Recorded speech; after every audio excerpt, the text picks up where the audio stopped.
The Duke of Kestrel Chase had purchased the Severn pottery for £10,000, and now he intended to spend another 500 simply to be rid of it.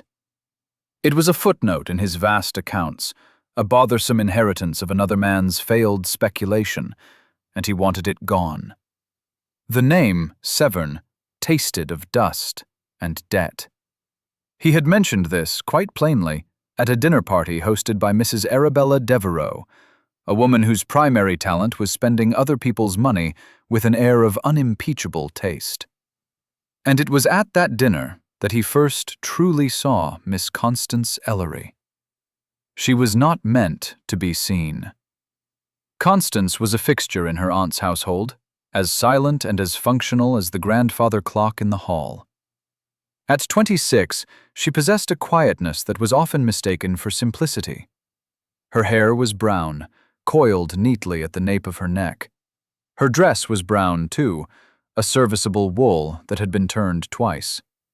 Her chief occupation was the management of the Devereux household accounts, a task she performed with a terrifying precision that kept her aunt's ambitions afloat, just barely. The ledgers were Constance's true domain. Columns of ink, the stark honesty of numbers, a world where things either balanced or they did not. Tonight, they did not. The dinner, with its French cook hired for the week, its extravagant floral arrangements, its shimmering web of candlelight on crystal, was a fantasy spun from debt and denial. It was all for him, the Duke, or rather, for her aunt's daughter, Philippa, a pretty girl with her mother's ambition, but none of her steel. Philippa was seated beside the Duke, her laughter a little too bright, her glances a little too practiced. Constance sat at the far end of the table, placed there to fill a seat and be forgotten. Her role was to observe, to listen, and later, to somehow make the cost of it all disappear into the margins of her books. She listened as the conversation, guided by her aunt, drifted to the Duke's holdings. "And that dreadful pottery works in Dunsmuir," Mrs. Devereux said with a delicate shudder. "A millstone, I imagine, Your Grace. It is a mercy to shut such a place down. All that mud and mess." The Duke, Gideon Vaughan, took a slow sip of his wine. His face was carved from something hard and unyielding, a stillness in his gray eyes that spoke of battles seen and losses tallied. He had returned from the war a hero and a widower, encased in a silence that society found both fascinating and impenetrable. "It is a matter of economic reality, madam," he stated. His voice was low and carried no inflection, a statement of fact, not a topic for debate. "The works have not turned a profit in 5 years. The previous owner's ledgers were imaginative. It will cost me £500 to settle the contracts and pension the last men off." Mrs. Devereux nodded sympathetically. "A tragedy, of course, for the workers, but one cannot throw good money after bad. I believe the final losses were tallied at over £2,000 last year alone." A small silence fell. Constance, who had been tracing the rim of her water glass, felt a familiar heat rise in her chest. It was the friction of a lie against a fact. Her father had been the master potter at Severn, the heart of the place. She knew its history, its finances, its soul. The number was wrong. She did not mean to speak. The words were a quiet rebellion, escaping before her self-control could catch them. £1,842, she said, her voice barely a murmur, directed at her plate. That was the loss for the last full year of operation. The conversation snagged. Every head turned. Her aunt's face tightened, a mask of polite fury. "Constance, dear, you must have misheard." "No, Aunt Arabella," she said, still not looking up. "The final accounting was precise. The debt was inflated by the creditors after my father's death." The Duke's gaze moved from Mrs. Devereux's brittle smile to the quiet figure at the end of the table. He had not noticed her before, another pale woman in a room of them. But her voice was clear, her statement exact. It was not an opinion, it was data. "You are familiar with the Severn accounts, Miss Ellery?" he asked. The question cut across the table, silencing all other chatter. Constance finally lifted her head. Her eyes, a surprisingly deep shade of gray, met his. There was no apology in them, only the calm certainty of fact. "My father was Thomas Ellery, the master potter. I kept his books from the age of 15. Gideon Vaughan looked at her for a long moment. He saw a plain woman in a plain dress, a woman her own family sought to render invisible. But he also saw the unadorned truth in her face. He had spent years sifting through the flattering lies of sycophants and the desperate exaggerations of staff. He recognized honesty when he saw it. It was as rare and as hard as a diamond. 1842, he repeated softly, a statement of acknowledgement. He gave a slight, almost imperceptible nod. It was not a compliment. It was something harder and more respectful. It was recognition. The subject was changed, but the moment lingered. A tiny crack had appeared in the smooth facade of the evening. A quiet accountant had spoken a number, and a duke had listened. For the rest of the dinner, Constance felt his occasional assessing glance. She did not shrink from it. She simply endured it, as she endured everything, with the quiet composure of a woman who expected nothing and was therefore never disappointed. She had learned long ago that tears changed nothing, that protests were useless. But numbers were real. And for the first time in years, someone had heard her speak them. The next morning, the Duke's carriage, a severe black coach emblazoned with the crest of a kestrel, drew up outside the Devereux residence. Mrs. Devereux, assuming the visit was for Philippa, was a flutter of victorious excitement. She sent her daughter to change into her most fetching morning dress and prepared to receive His Grace. The butler, looking faintly bewildered, announced the visitor. "His Grace, the Duke of Kestrel Chase. He asks for Miss Ellery." The silence in the drawing-room was profound. Philippa froze on the stairs. Mrs. Devereux's smile faltered. "For Constance?" "He was most particular, madam," the butler confirmed. Constance was summoned from the small back office where she was wrestling with the cost of the previous night's dinner. She smoothed her brown dress, her heart a cold, tight knot of apprehension. An audience with a duke could mean anything, but in her experience, being singled out by the powerful rarely ended well. She entered the drawing-room to find Gideon Vaughan standing by the window, looking out at the street. He was even more imposing in the daylight, tall and severe. He turned as she entered, and her aunt and cousin seemed to fade into the wallpaper. "Miss Ellery," he said, his voice as plain and direct as it had been the night before. "Thank you for seeing me." He did not sit. He did not engage in pleasantries.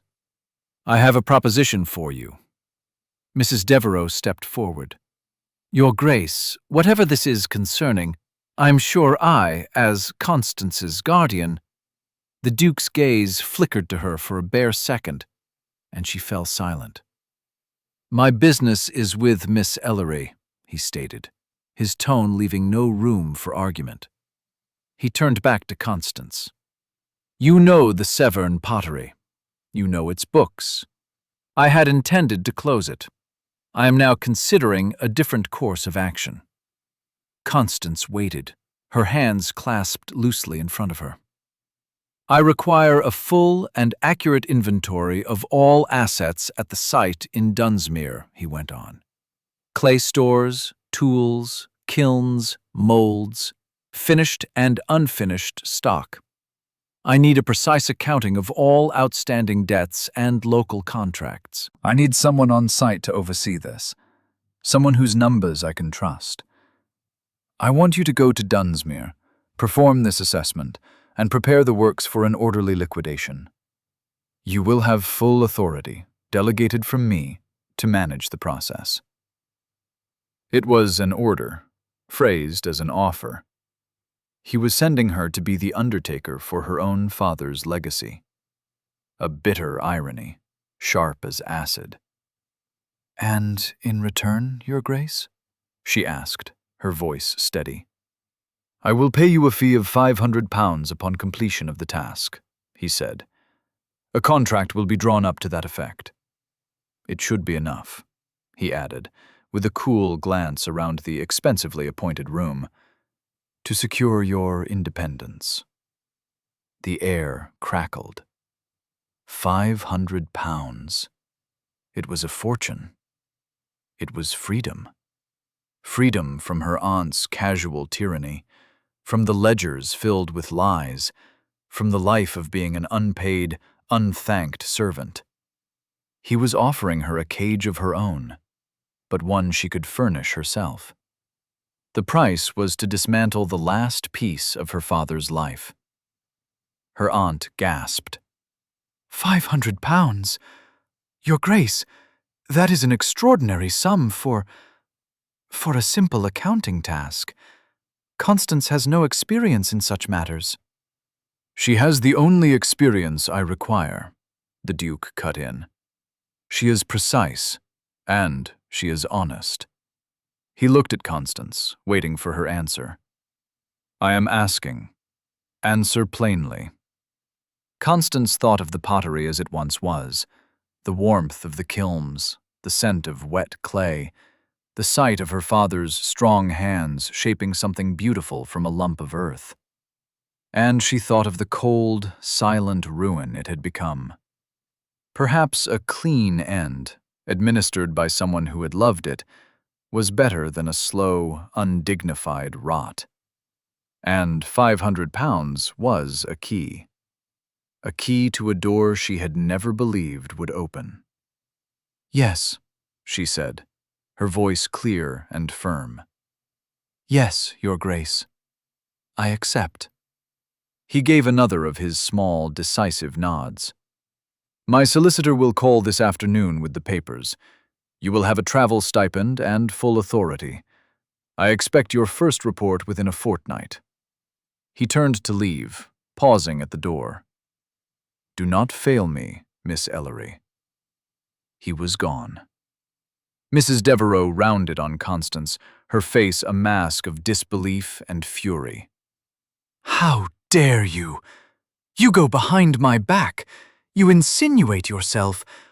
This is a humiliation." "He asked for me, Aunt," Constance said, a strange calm settling over her. "I merely answered." "You will make a fool of yourself, a fool of us all." But Constance was no longer listening. She was already in Dunsmuir in her mind, at the gates of the Severn Pottery. She went to her room to pack. It did not take long. She had few possessions. Her serviceable dresses, her father's ledgers, and one other thing. From a small, locked box, she took out a little bowl. It was no bigger than her palm, a simple, elegant shape. The glaze was a deep, impossible blue, the color of a twilight sky, but flawed with a tiny, star-shaped crack near the rim. It was the last piece her father had fired, an experiment with a new glaze. The only surviving example of what they had called Severn blue. She wrapped it carefully in a soft cloth and placed it in her trunk. It was a memory, a failure, a promise.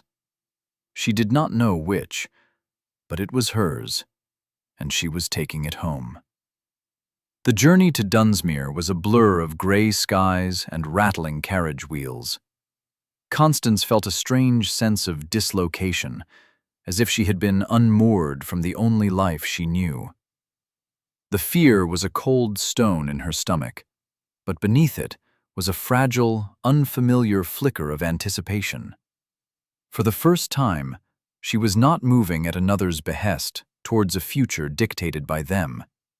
She was moving towards a task that was hers alone. The Severn Pottery Works sat on the edge of the town, a sprawling collection of brick buildings slumped against the skyline like a sleeping giant. A single thin plume of smoke rose from one of the chimneys, a sign of some lingering life within. But the great gates were shut, and a funereal quiet hung over the yard. Weeds pushed their way through the cobblestones. Stacks of broken pottery, like bleached bones, were piled in a corner. It looked even worse than she had feared. She presented her letter of authority to the gatekeeper, an old man who seemed startled to see anyone at all. He let her in with a shrug, and she stepped into the heart of her past. The air smelled of cold clay, coal dust, and damp. It was the scent of failure. A handful of men were in the main workshop, listlessly sweeping or stacking ware. They stopped and stared at the plainly dressed woman who walked in as if she owned the place. "I am Constance Ellery," she announced, her voice echoing in the cavernous space. "I am here on behalf of the Duke of Kestrel Chase." A man stepped forward, wiping his hands on a clay-smeared apron. He was old, with a wiry frame and a face as cracked and intricate as a piece of crazed glaze.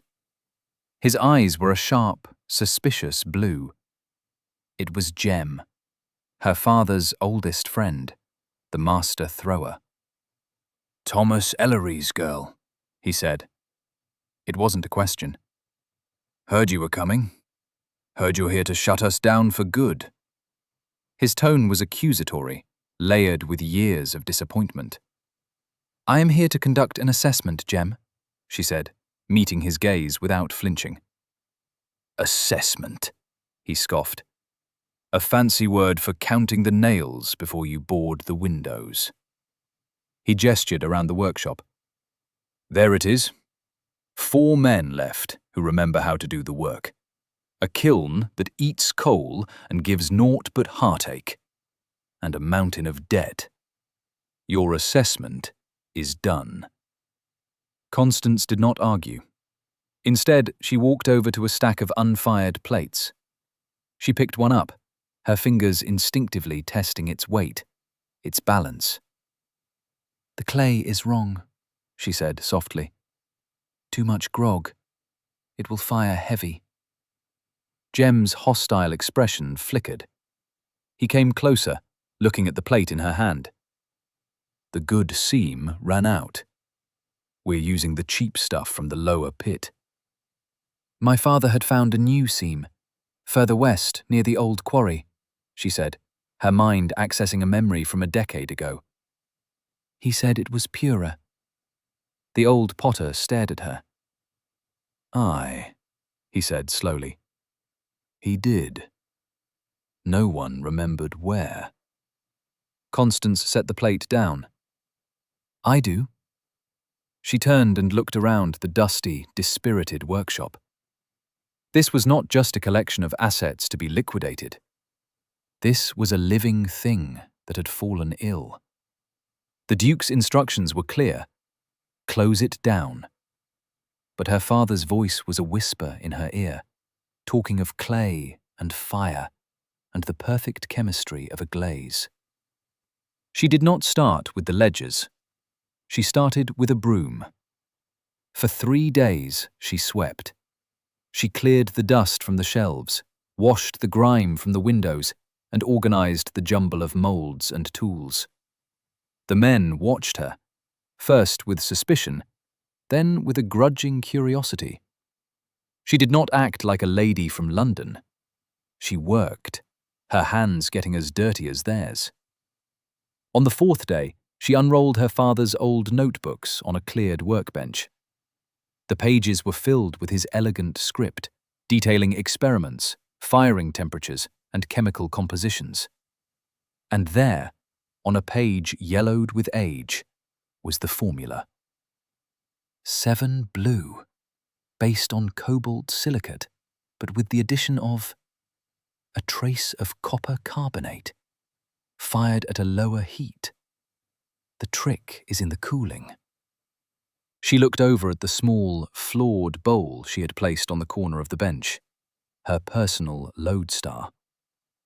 "Jem," she called out. The old potter ambled over. She pointed to the formula. "Can we still mix this?"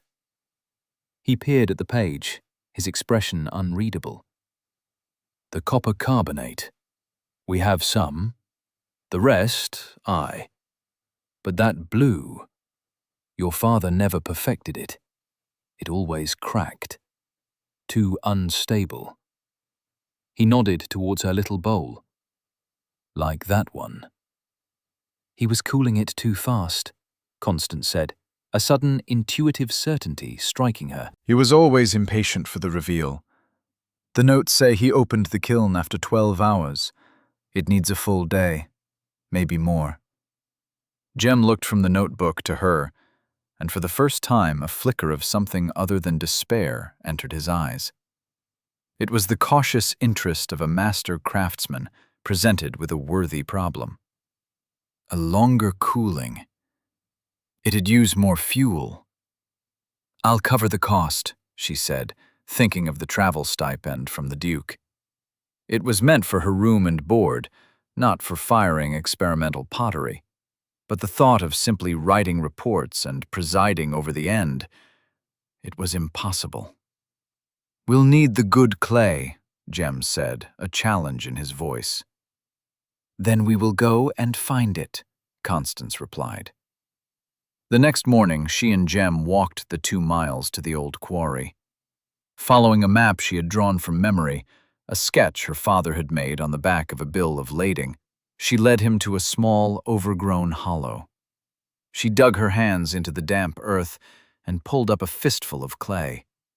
It was smooth, almost silky, a pale gray. Jem took it from her, worked it between his gnarled fingers, and a slow smile spread across his face. "Aye, lass," he said, his voice thick with emotion. "This is it. This is the stuff." They had found the heart of the pottery again. Back in the workshop, Jem sat at his wheel with the new clay. For the first time in years, his movements were not weary, but fluid and certain. He threw a set of simple teacups, their forms clean and perfect. Meanwhile, Constance, using her father's notes, carefully measured and mixed the components of the Severn blue glaze. They worked in tandem, a silent partnership of old knowledge and new hope.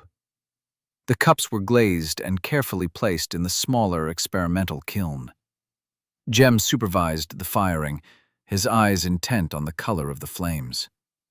Then came the hardest part, the waiting. Constance forbade anyone from touching the kiln for 36 hours. The men grumbled, but Jem enforced her will. "The lass has the right of it," he said. "We do it her way." During those hours, Constance finally turned to the ledgers. She wrote her first report to the Duke, a dry, factual account of the inventory as requested. She listed the buildings, the clay reserves, with a new entry for the West Quarry seam, the state of the kilns. She did not mention the experiment. She did not mention the glimmer of hope. She gave him the numbers he had asked for, nothing more. On the 3rd day, the kiln was cool enough to open. A small crowd had gathered, Jem, Constance, and the other 4 workers. The silence was thick with tension.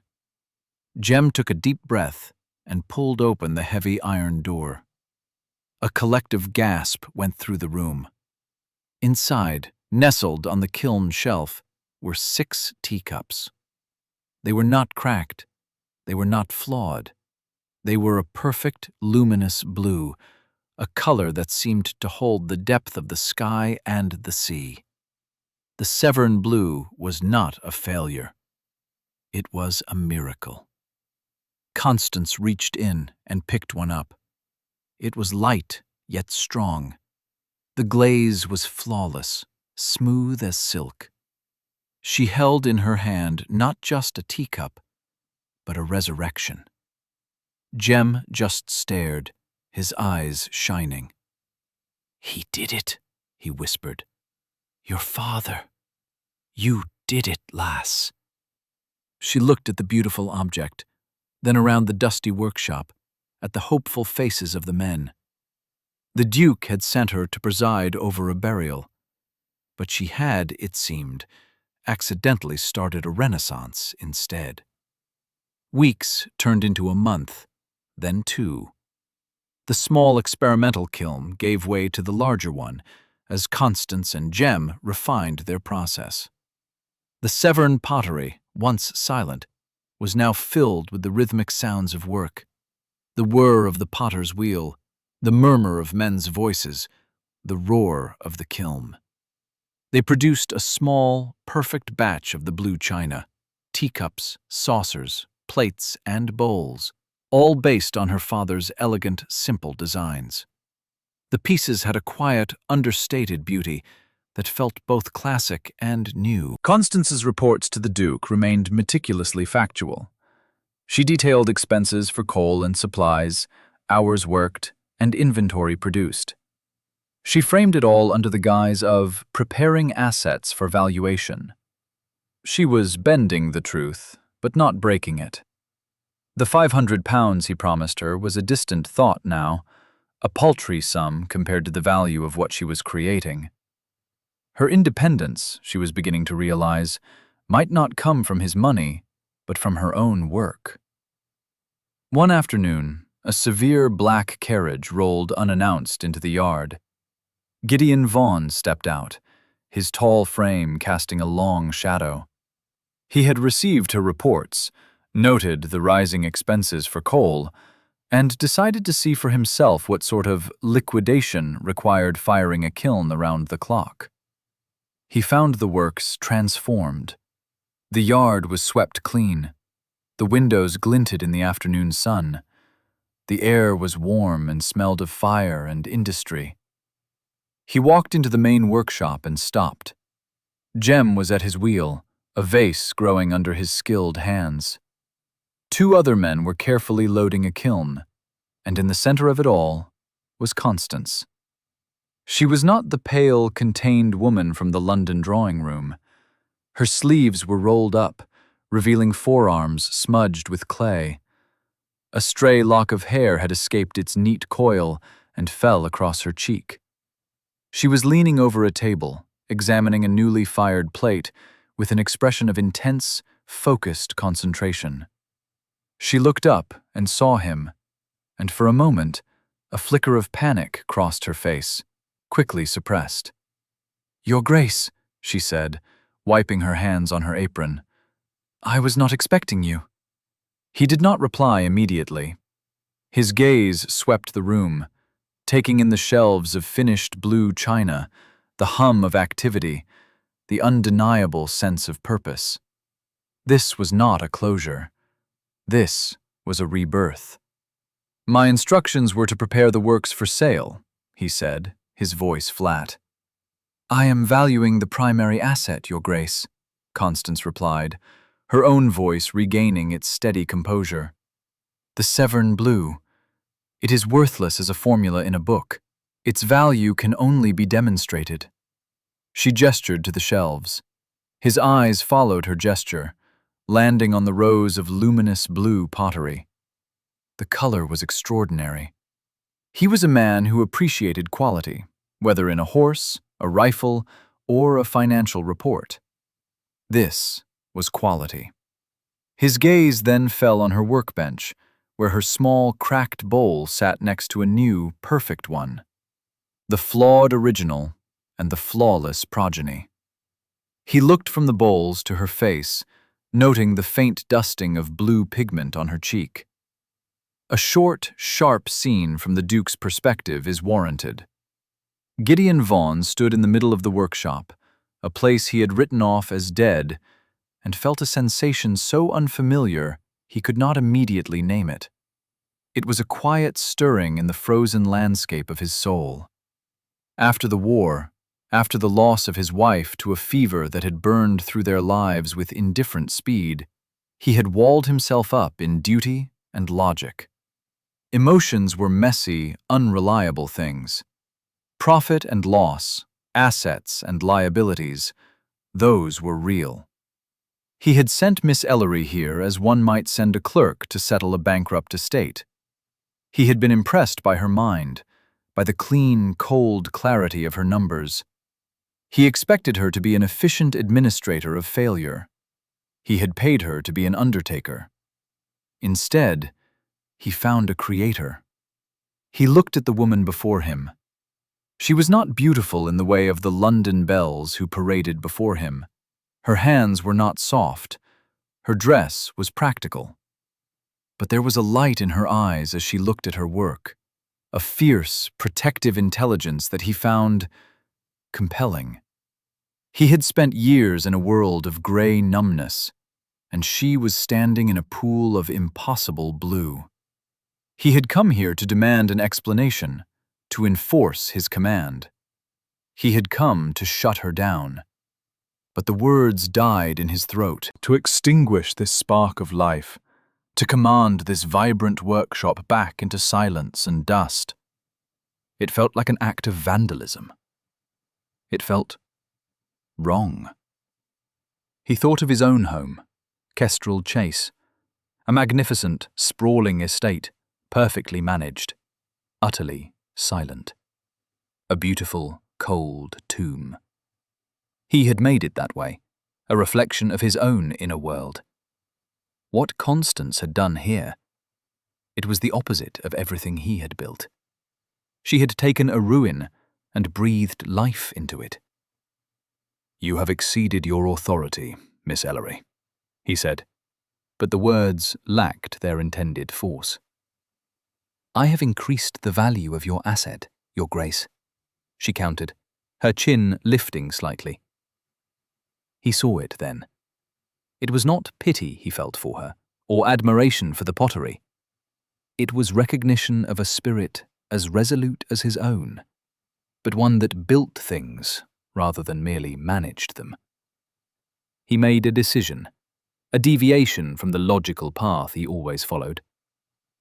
"Continue," he said. The word was abrupt. She stared at him. "Your Grace?" "Continue your valuation. Send me a full accounting of the costs. And," he added, his gaze falling on a single, perfect teacup, "send me a sample. I want to see it for myself, away from the dust." He turned and left before she could reply, striding out of the warmth of the workshop and back to his cold, empty carriage. He did not understand his own actions. But for the first time in a very long time, he felt a flicker of something other than weary resignation. He felt curiosity. True to his word, the Duke departed as abruptly as he had arrived, leaving Constance in a state of stunned disbelief. She had been certain he would end it. Instead, he had given her a reprieve. Carefully, she packed a single teacup and saucer, the most perfect examples of the Severn blue, and sent them to his London residence. With them, she included a new ledger. It was no longer an inventory of assets for liquidation, but a projection, a business plan. It showed, with her characteristic precision, how the Severn pottery could become profitable within a year. The teacup arrived at Kestrel Chase's London house and was placed on the Duke's desk. It sat there, a small pool of vibrant colour in the austere, masculine room. And it was there that Lady Rosamond Sinclair saw it. Lady Rosamond was widely considered the most beautiful and best-dressed woman in London, and a leading candidate for the next Duchess of Kestrel Chase. She had been pursuing the Duke with a patience and strategy worthy of a battlefield general. When she heard he had hired the Devereux's little brown mouse of a cousin For some menial task, she had been amused. When she saw the teacup, the amusement vanished. "Good heavens, Gideon," she said, picking it up with a theatrical grace. "Where did this come from? It's exquisite." Her eye for quality was as sharp as her tongue. "The Severn works," he replied, not looking up from his papers. Rosamond's perfectly shaped eyebrows rose. "The place you were closing? Don't tell me that little accountant person made this." "Miss Ellery is overseeing its production," he said, his tone discouraging further comment. But Rosamond was not easily discouraged. She saw the cup not as a piece of pottery, but as a symbol, a connection. The Duke, who showed interest in nothing, was showing interest in this, and by extension, in the woman who made it. Her amusement curdled into a sharp, acidic jealousy. She made a call on Mrs. Devereux that very afternoon. "My dear Arabella," she said, her voice dripping with false sympathy, "I hear your niece is having the most extraordinary success in Dunsmuir. The Duke is quite taken with her work." Mrs. Devereux, who had been subsisting on fumes of outrage for 2 months, saw an opportunity. She had lost control of Constance, and now it seemed the girl might stumble into a fortune of her own, a fortune her aunt could not touch. Lady Rosamond's visit confirmed her worst fears. "The girl is an embarrassment," Mrs. Devereux snapped. Playing with mud and pretending it's business. She has no idea what she is doing. The Duke is being taken for a fool. "Perhaps," Rosamond said thoughtfully, a shrewd light in her eyes. "Or perhaps she is more clever than we thought. It would be a great pity if something were to go wrong. If the Duke were to realize she is not the genius she pretends to be." A quiet, venomous understanding passed between the two women. They were from different worlds, Rosamond a creature of high society, Arabella a desperate climber, but they were united in their fear and greed.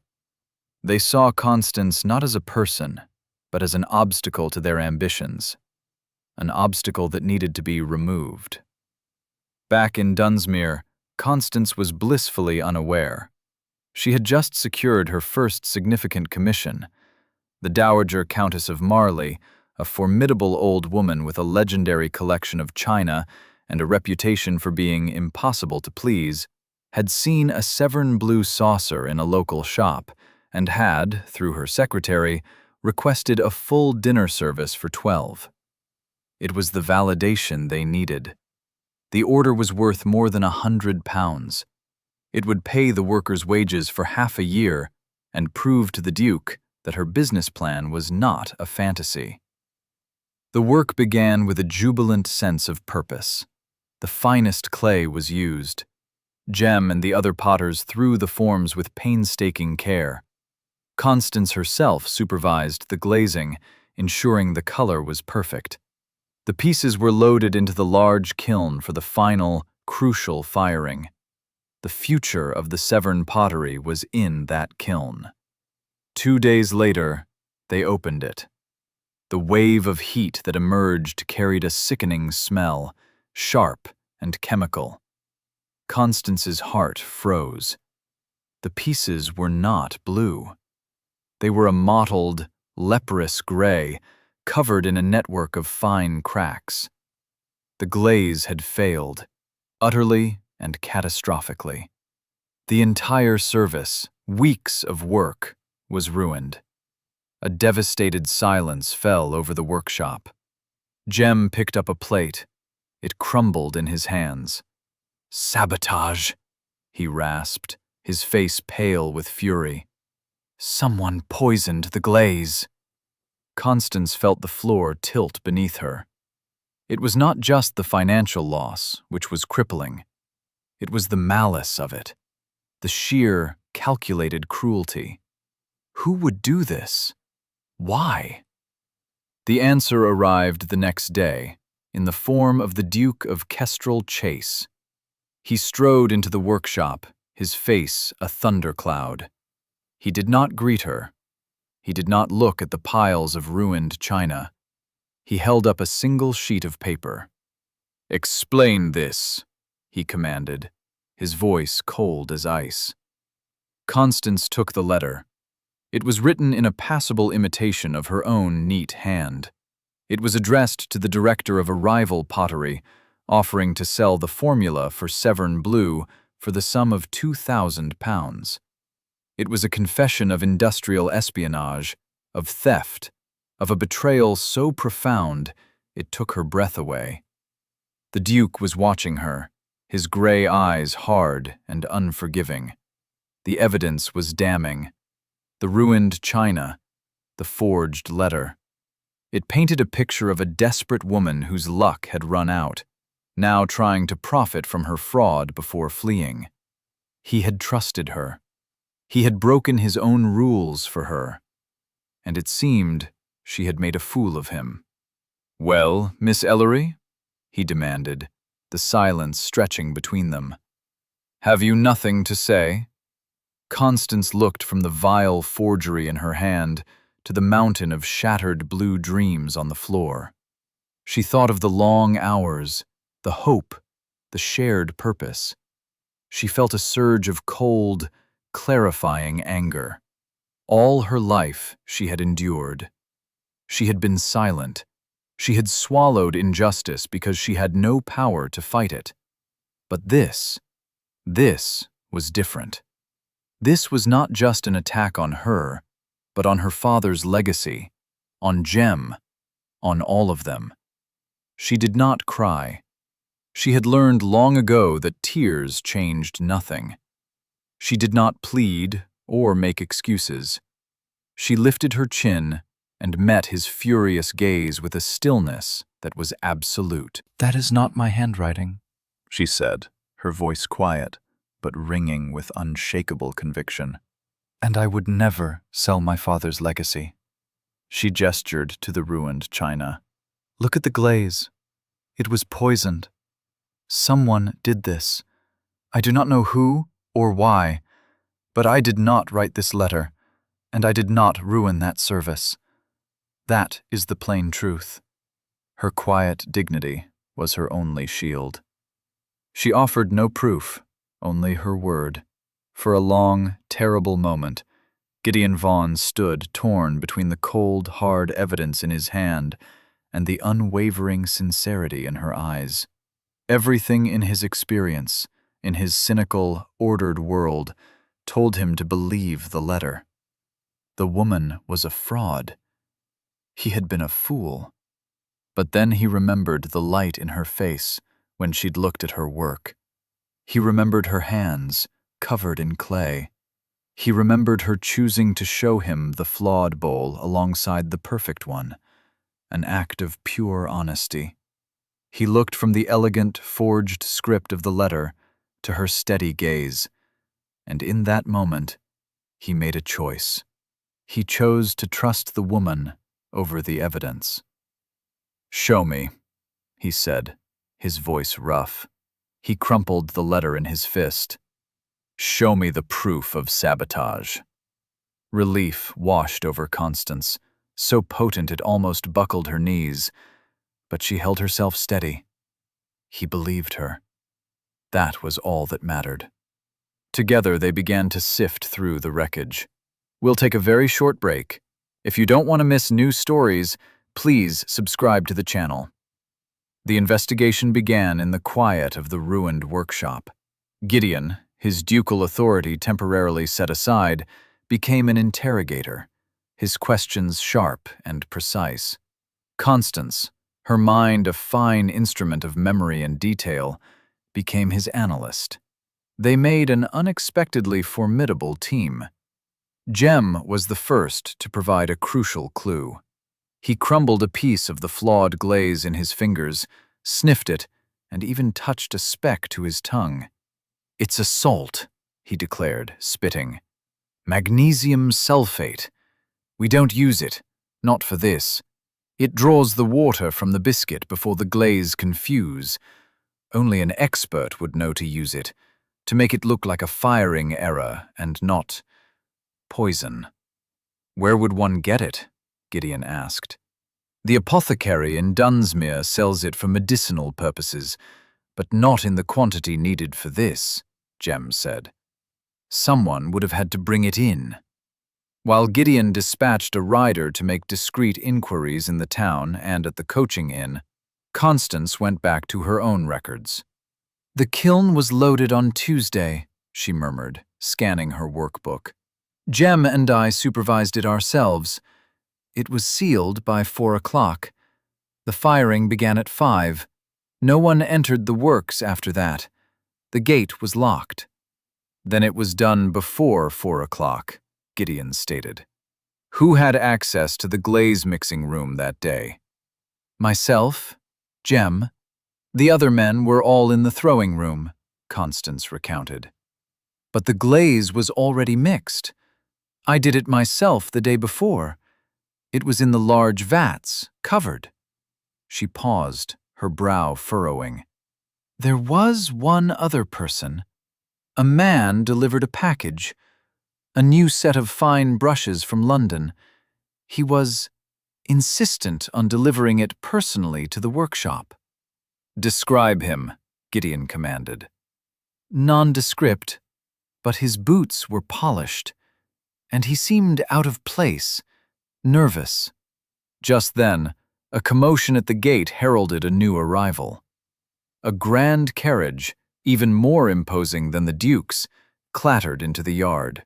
From it descended a figure swathed in black silk and radiating indignation. It was the Dowager Countess of Marley. You! She barked, pointing a bony finger at Constance. You are the person who has ruined my dinner service! She was a tiny woman with eyes like chips of jet, and she moved with the authority of a field marshal. Lady Marley, Gideon said, stepping forward. There has been an unfortunate incident. Unfortunate? The Dowager scoffed. I call it incompetence. I was promised the finest china seen in a generation. I received a message about a delay. I have come to see for myself. Constance, seeing her last chance, stepped forward. She did not apologize or make excuses. She held up one of the few pieces that had been fired in the small kiln before the main batch, a single, perfect blue saucer that she had kept back as a standard. This, madam, is what you were promised, she said, her voice clear.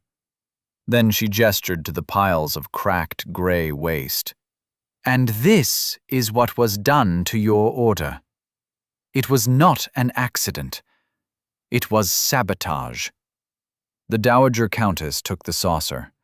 She examined it with a jeweler's eye, turning it over and over. She tapped it with her fingernail, listening to the pure bell-like ring. A slow, thoughtful expression replaced the anger on her face. My God, she whispered.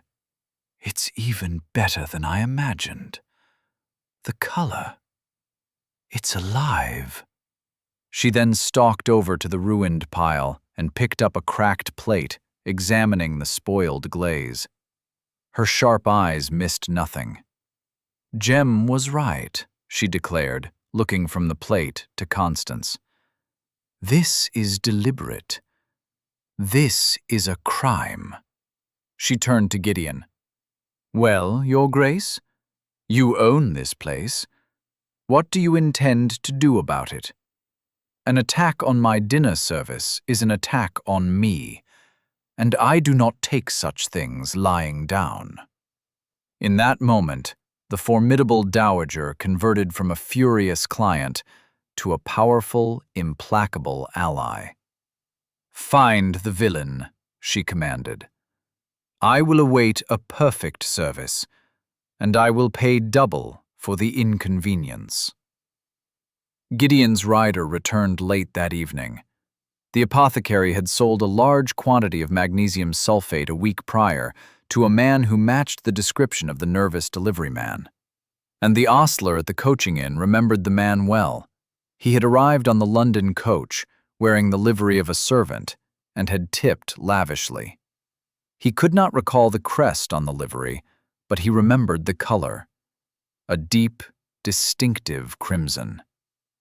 Gideon went very still.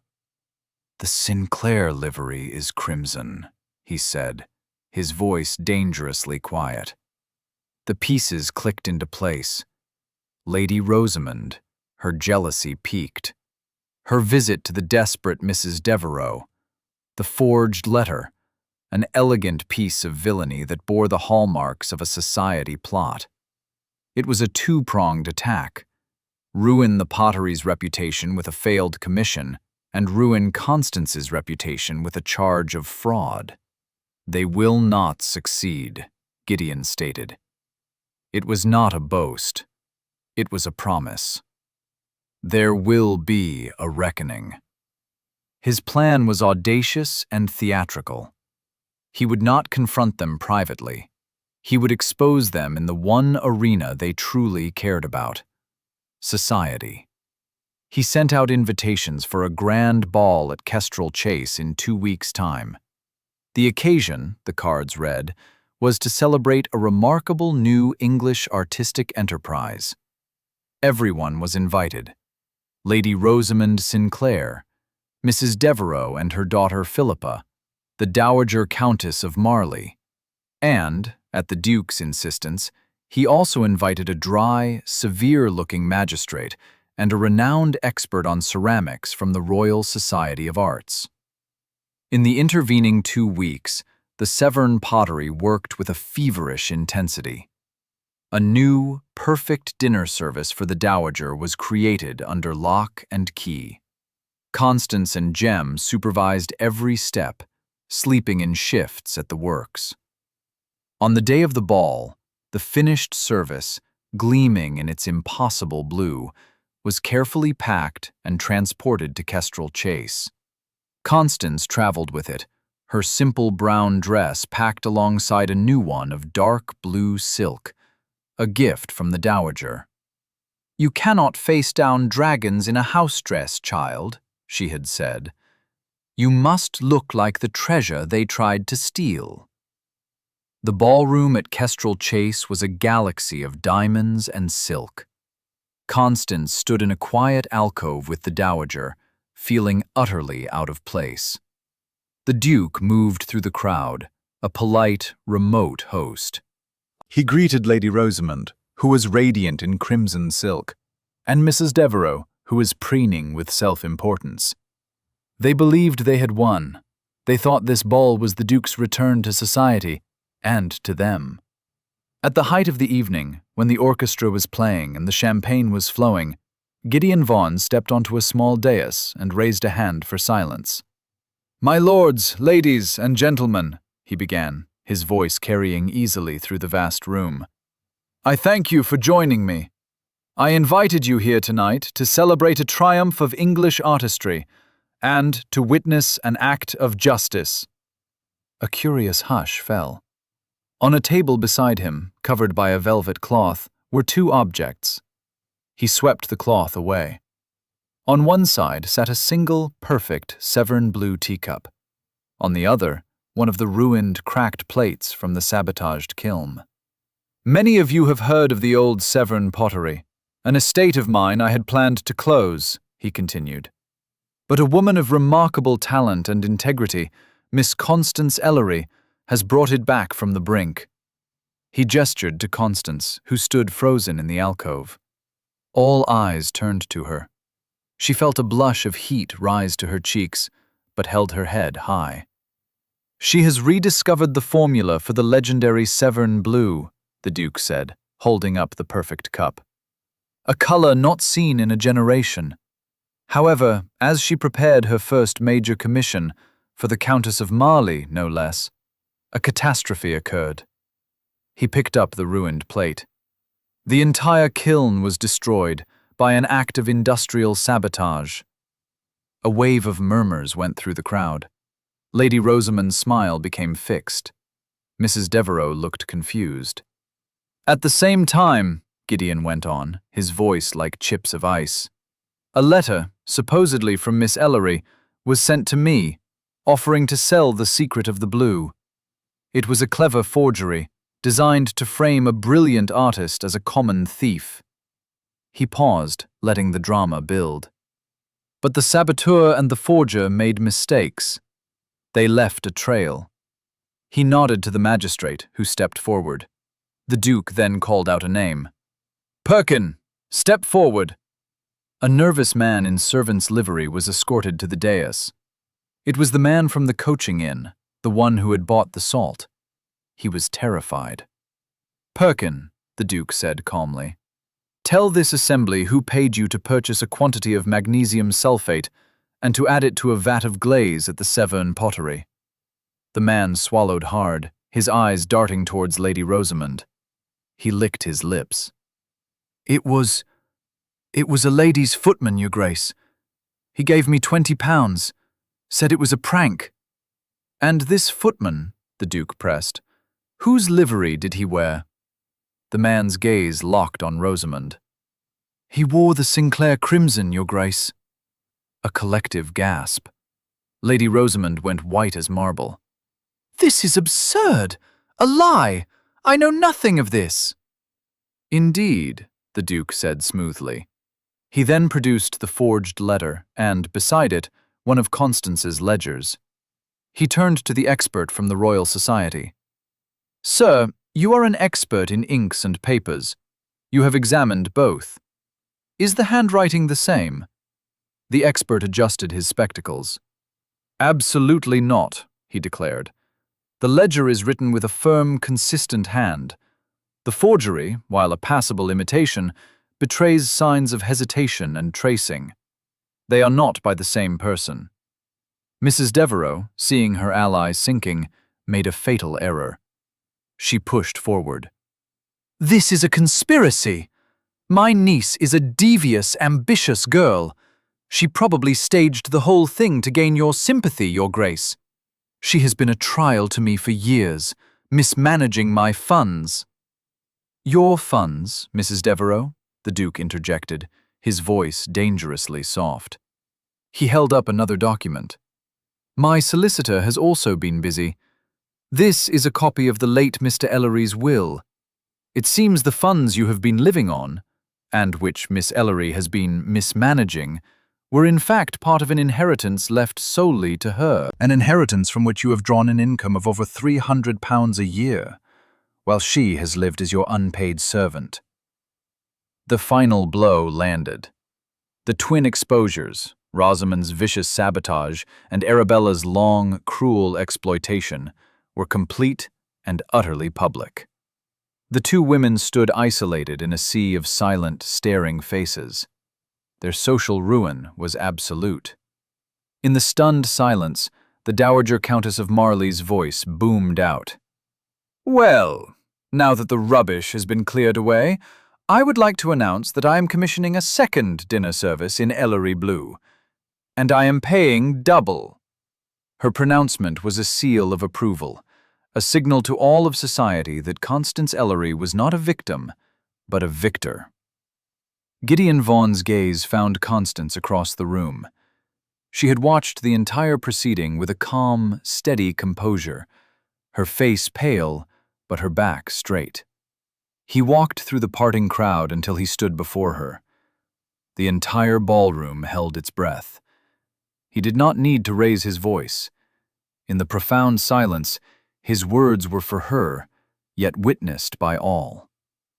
"Miss Ellery," he began, his voice stripped of all artifice, raw and plain. "You were sent to document a failure. Instead, you created a triumph. You did not simply revive a pottery, you restored its honor." He paused, his gray eyes searching hers. "And in doing so, you have shown me what honor is." Then, to the astonishment of the entire room, the cold, remote Duke of Kestrel Chase went down on one knee. He took her hand, her potter's hand, which was not soft or delicate, but was strong and capable. "I asked you once to manage the closure of an estate," he said, his voice thick with an emotion no one had ever heard from him before. "I am asking you now to be the mistress of all of my estates. I am asking you to be my duchess. I am asking you to be my wife." He looked up at her, his heart in his eyes. Plainly. Constance looked down at the Duke kneeling before her. She saw not his title or his wealth, but the man himself, stripped of his armor. He was not rescuing her, he was choosing her. He was recognizing her. And she, who had spent her life enduring, was finally in a position to choose. A slow smile touched her lips, a genuine, radiant smile that transformed her face. "Yes," she said, her voice as clear and true as the ring of her father's china. "Yes, Gideon." Plainly. 1 year later, Kestrel Chase was a different house. The heavy velvet curtains had been drawn back, letting sunlight stream into rooms that had been shrouded in shadow for years. The oppressive silence was gone, replaced by the distant sounds of a household humming with life. And in the grand dining hall, the long, polished table was set not with the Duke's heavy ancestral silver, but with the luminous, breathtaking china of the new Duchess. Ellery blue, as it was now known across Europe, was the new standard for elegance and taste, its value far exceeding that of mere precious metal. The Severn pottery was thriving beyond anyone's wildest dreams. Under Constance's continued guidance and Jem's masterly hand, it employed half the town of Dunsmuir. It was a place of pride and purpose, its kilns glowing like warm hearts, its name synonymous with quality and beauty. In her private study at Kestrel Chase, a room filled with books, light, and the faint, pleasant scent of rosemary from the gardens below, Constance, Duchess of Kestrel Chase, was doing what she still loved best, balancing the books. The ledgers for the pottery showed a remarkable profit. The household accounts for the ducal estates were a model of efficiency. A letter lay on her desk, its handwriting halting and unsure. It was from her cousin, Philippa. After the disastrous ball, Philippa had finally broken from her mother's influence, choosing a life of quiet obscurity as a governess over one of disgraced society. The letter was a short, stumbling apology for her years of passive complicity. Constance had already replied, with a simple note of forgiveness. Her aunt, Mrs. Devereux, had retired to Bath, her ambitions and her reputation in ashes. Lady Rosamond Sinclair had departed for the continent, her name never to be mentioned in polite society again. The door opened softly, and Gideon entered. He came and stood behind her chair, his hands resting on her shoulders. He was no longer the cold, remote man she had first met. The war-worn stillness had been replaced by a quiet contentment. He had found his peace not on a battlefield, but in the steadfast heart of the woman he loved. His gaze fell upon a small object that sat on the corner of her desk, next to a vase of fresh flowers. It was the little blue bowl she had made with her father, the one with the star-shaped crack near the rim. He reached past her and picked it up, his fingers tracing the flaw. "The beginning of it all," he said, his voice a low murmur against her hair. "To think I almost ordered it all destroyed." Constance leaned back against him, covering his hand with her own. "It was always flawed," she said softly, remembering the years she had kept it hidden, a symbol of a beautiful but imperfect dream. Gideon turned the small bowl over in his hand, letting the sunlight from the window catch in its deep blue glaze. "It was never flawed," he replied, his voice full of a quiet, certain tenderness. "It was simply waiting for the right light to be seen." He bent down and kissed her, a slow, gentle kiss that spoke not of grand passion or dramatic declarations, but of the steady, unwavering love of every day. A love built on truth, recognition, and the shared, quiet work of making something beautiful and lasting from the pieces of a broken past. Together, plainly. Thank you for listening to the story all the way to the end. Please tell us which city you're watching from and what the story made you feel. Don't forget to subscribe so you won't miss new stories.